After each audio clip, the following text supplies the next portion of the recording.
Hey everybody, welcome back to another episode here on The Loop. Today we're continuing to look at the book of Lamentations together. This book consists of 5 poems, each of which describes the way God's people need to think about their sin or the way in which we need to feel about our sin. Now, this book is such a helpful book because we all sin, but we don't all think the same way about our sin. And we certainly don't all feel the same way about our sin. This book sheds a little light on what that should look like in our lives. Today, I want to look at Lamentations chapter 4.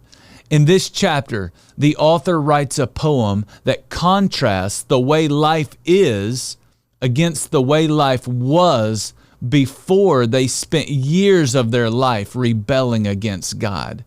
See, back then, these people had it good.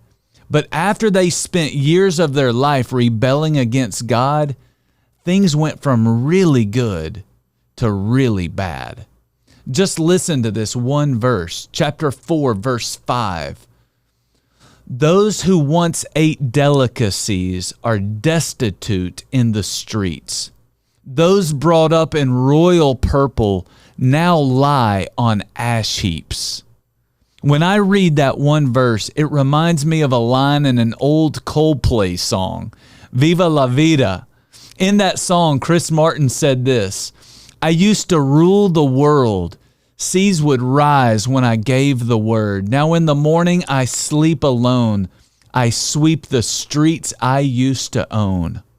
How does that happen?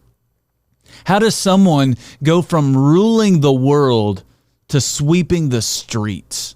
How does someone go from eating delicacies to being destitute in the streets? It's not always the case, but in their case, it happened because they chose to persist in a life of sin for centuries on end. This contrast between the way life is and the way life used to be is a powerful motivator to live a life of godliness. Don't get stuck in the past, but certainly learn from the past so that we don't repeat the mistakes we've already made in our lives.